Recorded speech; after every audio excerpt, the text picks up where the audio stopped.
दिल्ली में बदमाशों के साथ क्राइम ब्रांच की तसादुम की खबर मिल रही है। इस तसादुम में 4 लाख का इनामी बदमाश जख्मी हुआ है। तसादुम के दौरान बदमाश रोहित चौधरी और टीटू जख्मी हुआ है। दिल्ली के प्रगति मैदान के पास बदमाशों के साथ ये तसादुम की खबर है। तस्वीर देखिए आप और इन तस्वीरों को देखकर अंदाज़ा लगाइए कि मुल्क के दारुल हुकूमत में ये वाक़या पेश आया है, जहाँ पर दिल्ली में बदमाशों के साथ क्राइम ब्रांच ने तसादुम की खबर मिली है। इस मुठभेड़ में बताया जा रहा है कि 4 लाख का जो इनामी बदमाश है वो ज़ख्मी हो गया है और बदमाश रोहित चौधरी और टीटू जख्मी हुआ है।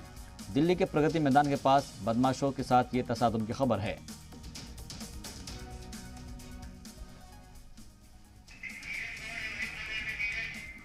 और इस खबर पर मजीद अपडेट के साथ जी मीडिया नुमाइंदे नीरज गौर हमारे साथ जुड़ रहे हैं। नीरज, सबसे पहले आपसे जानना चाहेंगे कि किस तरह से ये पूरा वाकया पेश आया, क्या पूरी जो इन्फॉर्मेशन है पुलिस को मिल पाई थी और किसकी बिना पर ये यहाँ पर जो मुठभेड़ है वो ही है? हाँ बिल्कुल, मैं आपको बताऊं कि जिस तरीके से सुबह के वक्त पुलिस को ये जानकारी मिली थी, जो कि दिल्ली पुलिस क्राइम ब्रांच की टीम है, सनलाइट टोनी में इसका ऑफिस है, वहां की टीम को जानकारी मिली थी कि प्रगति मैदान के पास में जो बहरो रोड है वहां पर ये शातिर 2 बदमाश हैं वहां पर आने वाले हैं, जिसमें एक बदमाश का नाम रोहित चौधरी है और दूसरे बदमाश का नाम टीटू है।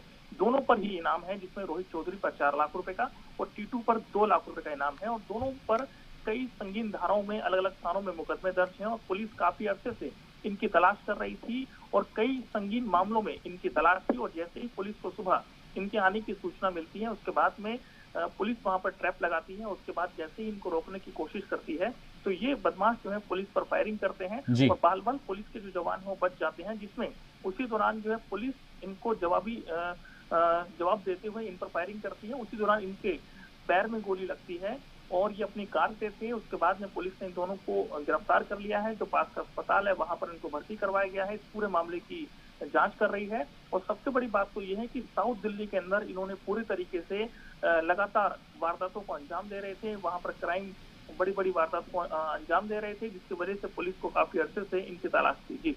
जी, और क्योंकि पूरे इलाके को हम देख पा रहे हैं, पूरे एरिया को हम देख पा रहे हैं तस्वीरों के जरिए भी, एक चीज़ मैं आपसे समझना चाहूँगा कि यहाँ पर फिलहाल क्या जो एरिया है उसको वहाँ पर अभी भी कॉर्डन ऑफ किया हुआ है या फिर वहाँ से सब कुछ साफ कर दिया गया है? बिल्कुल, मैं आपको बताऊं कि उस इलाके को फिलहाल अभी जो कि कॉर्डन ऑफ किया हुआ है। पूरा इलाका जो है वहाँ पर अभी कंस्ट्रक्शन भी चल रहा है उस इलाके में।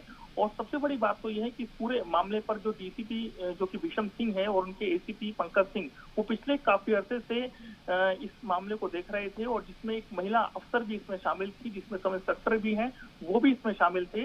तो पूरी टीम लगातार इन बदमाशों पर नजर बना के रखी हुई थी। जैसे इनकी इंफॉर्मेशन मिलती है उसके बाद में इनको गिरफ्तार किया जाता है और पुलिस का ये भी कहना है कि कुछ देर बाद जो वो रोड है उसको खोल दिया जाएगा आम जनता के लिए, क्योंकि जो ट्रैफिक है वो ज्यादा रहता है उस रोड पर। लेकिन अभी फिलहाल जो है क्राइम ब्रांच की टीम और सीनियर ऑफिसर हैं सब मौके पर। जी, बहुत बहुत शुक्रिया हमसे बातचीत के लिए। मजीद अपडेट के लिए आपका।